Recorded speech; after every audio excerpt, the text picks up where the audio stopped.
इस वक्त की सबसे बड़ी खबर, नवविवाहिता के साथ हुआ गैंगरेप। नवविवाहिता के साथ हुआ गैंगरेप। मध्य प्रदेश के रीवा जिले के गुड़ थाना क्षेत्र की यह घटना है जो कि शर्मसार करने वाली है। वहाँ गए थे घूमने, वहाँ नहा रहे थे। उसमें से फिर वो बता रहा था हम मीडिया प्रभारी की लड़का हैं। फिर वो बोला कि तू पुलिस को चाहे जा कर ले, पुलिस हमारा कुछ नहीं कर पाएगी। फिर हम लोग बोले हम लोग को छोड़ दीजिए, हम लोग पति पत्नी है, तो भी हम लोग के साथ गलत कर रहे थे। उसमें से हम लोग चिल्लाने की कोशिश किए तो हम लोग मतलब कांच की बोतल बता रहे थे कि जो चिल्लावे तो जान से मार दे, जान से मारने की धमकी दे रहे थे। ये रीवा में हैवानियत की शिकार नवविवाहिता है। ये अपनी दास्तां सुना रही है, बता रही है कि उस दिन क्या क्या हुआ था, कैसे आरोपियों ने इसके साथ वारदात को अंजाम दिया, कैसे इसके पति को मारा पीटा गया, धमकी दी गई, एसपी कलेक्टर का नाम लेकर भी धौंस देने की कोशिश की गई।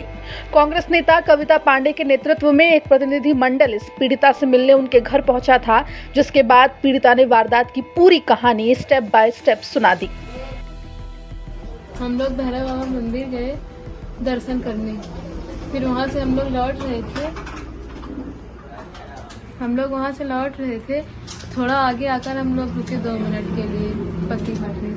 फिर हम लोग क्या किए, मतलब आए गुंडे, पहला एक गुंडा आया, फिर हम लोग भागने की कोशिश किए तो नहीं भाग पाए। फिर 4 गुंडे सामने से आ गए, फिर मारने लगे। फिर हम लोग मतलब पूछे कि क्यों मार रहे हैं, हम लोग उनसे बोले कि आप क्यों मार रहे हैं। फिर वो क्या बोले कि मतलब मारे हम लोगों को, फिर जान से मारने की धमकी दे रहे थे। उसमें से फिर वो बता रहा था हम मीडिया प्रभारी की लड़का हैं। फिर वो बोला कि तू पुलिस को चाहे जा कर ले, पुलिस हमारा कुछ नहीं कर पाएगी। फिर हम लोग बोले हम लोग को छोड़ दीजिए, हम लोग पति पत्नी है, तो भी हम लोग के साथ गलत कर रहे थे। उसमें से हम लोग चिल्लाने की कोशिश किए तो हम लोग मतलब कांच की बोतल बता रहे थे कि जो चिल्लावे तो जान से मार दे, जान से मारने की धमकी दे रहे थे। आपके साथ अलग अलग सब लोग दुष्कर्म किए हैं कि अलग अलग किए हैं, एक साथ नहीं किए।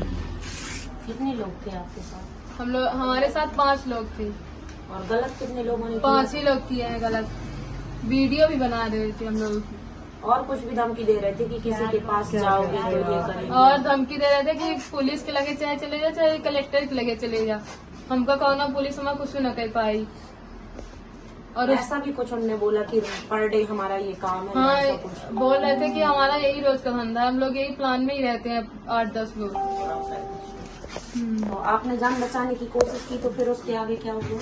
हम जान बचाने की हम लोग भागने की कोशिश कर रहे थे, तो हम लोग मतलब बाइक की चाबी, फोन सब छुड़ा लिया गया। फिर मार पीट भी किया हम लोगों के साथ।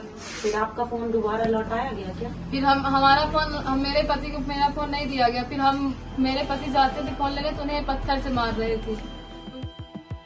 रीवा की निर्भया अपनी लड़ाई लड़ने के लिए सामने आ गई है। हैवानों ने इसकी इज्जत के साथ खिलवाड़ जरूर किया है, लेकिन इसकी हिम्मत नहीं टूटी है। अभी कुछ दिन पहले ही इस युवती की शादी हुई थी। ये अपने पति के साथ खुशियों के कुछ पल बिताने के लिए भैरव बाबा मंदिर दर्शन करने के बाद कुछ आगे चली गई थी, क्योंकि वहां का दृश्य काफी मनोरम था। लेकिन इस नवविवाहिता को क्या पता था वहां पर हैवानों का बसेरा है जो मौके की तलाश कर रहे थे। बहरहाल इस पीड़िता ने सारी सच्चाई कैमरे के सामने बता दी, लेकिन अब इंतजार इंसाफ का है। अगर पीड़िता की माने तो आरोपियों ने स्वीकार किया था कि उन्होंने पहले भी ऐसी वारदातों को अंजाम दिया है, लेकिन उनका कुछ नहीं बिगड़ा। अगर ये सच है तो फिर ये रीवा पुलिस की नाकामी होगी। बोलना चाहिए। सवाल ये है कि बीजेपी की सरकार चल कैसे रही है। आज रीवा में एक पति को पेड़ से बांध दिया और पत्नी के साथ बलात्कार किया। ये मोहन यादव जी का जंगल राज है। प्रदेशवासियों, लगाम लगाओ। अगर बेटियों का सम्मान बचाना है तो बीजेपी पे लगाम लगाओ। ये विषय, ये अवसर बुधनी और विजयपुर के मतदाताओं को मिला है। मैं समझता हूँ जो घटना हुई रीवा में, उसका भारतवर्ष में कहीं उदाहरण नहीं मिलता है कि एक पति को पेड़ से बांधा, उसी के सामने उसकी पत्नी का बलात्कार किया।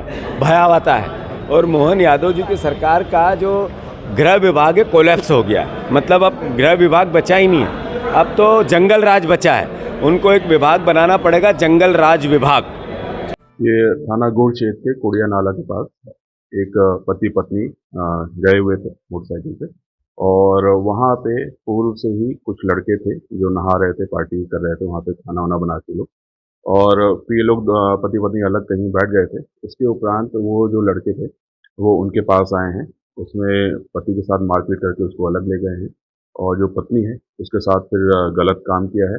और ऐसा पीड़िता ने बताया कि उनका वीडियो भी बना के और उसको ये भी धमकी दी गई कि इसको वायरल किया जाएगा। और जिसके आधार पे 21 तारीख को ये घटना हुई है, करीब 2 बजे की घटना होगी। और डर की वजह से ये पीड़ित परिवार नहीं आया था 21 तारीख को। 22 तारीख को ये थाने पर उपस्थित हुए थे, और जिसमें करीब 7 बजे हमने फिर इसमें पूरी इनसे पूछताछ और कथन जो प्रोसेस होता है उसके उपरांत मेडिकल के उपरांत हमने 7 बजे इसमें FIR 22 तारीख को कर दिया था। और इसमें जो धाराएं थी, गैंग रेप की धाराएं और साथ ही अन्य धाराओं में इसमें मुकदमा दर्ज है।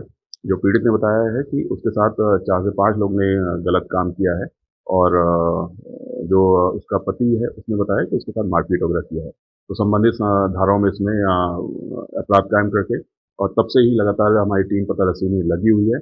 और आज हमने कुछ संदेहियों को हिरासत में लिया है, और जिनसे घटना की पुष्टि हो रही है। अभी बाकी विवेचना जारी है आगे की, और जल्द इसमें खुलासा कर दिया जाएगा। ये हम लोग गुड़ के पास भैरव बाबा के मंदिर है, वहाँ गए थे घूमने। वहाँ नहा रहे थे, खाना पीना बनाए वो लोग, खाए, और उसके साथ ही मुझे ज़बरदस्ती गांजा और दारू पिला दी गई। मैं नशे में था। अचानक एक लड़की और लड़के आए स्प्लेंडर से, एक बड़ी सी चट्टान थी उसके पीछे वो लोग गलत काम कर रहे थे वो। तो फिर हम लोग जो है तो वो बताएं, एक आए कि हम लोगों को। तुम काफी नशे में थे? हम बहुत ज़्यादा नशे में। कितने लोग थे? हम 5 लोग थे, 3 लोग साइकिल से आए थे। कुल कितने लोग रेप किए हैं? अब ये मुझे नहीं पता कितने लोग। 4-5 लोग किए हैं लगता है। फिर मैं वो करने के बाद वो सब जो किए, फिर वो लड़की मेरे पास आई, बोली भैया मोबाइल दिला दो मेरी। OnePlus की वो मोबाइल ली थी। तो फिर हम जो मतलब मोबाइल लिया था उससे ज़बरदस्ती छीनकर उसको हमने मोबाइल भी उसकी दिलवाई। वीडियो भी बनाए थे? मैं भी उसकी वीडियो बनाया था गाड़ी की। वो बोली कि नहीं, रेप का भी वीडियो बनाए थे? नहीं, वो मेरे को नहीं पता है कि वो लोग बनाए थे कि नहीं बनाए थे। कब की घटना है ये? 21 तारीख को दोपहर की घटना। इस घटना पर सियासत भी गर्मा गई है। मध्य प्रदेश के पूर्व मुख्यमंत्री कमलनाथ ने सीएम मोहन यादव पर आरोप लगाया कि वो प्रदेश को अपराधियों के हाथों सुपुर्द कर चुके हैं। उन्होंने एक्स पर लिखा, मध्य प्रदेश में दुष्कर्म की बढ़ती वारदातों के बावजूद सरकार का ध्यान कहीं और है। बहन बेटियों का घर से निकलना दूभर हो गया है। पुलिस प्रशासन कानून व्यवस्था बनाए रखने में नाकाम साबित हो रहे हैं।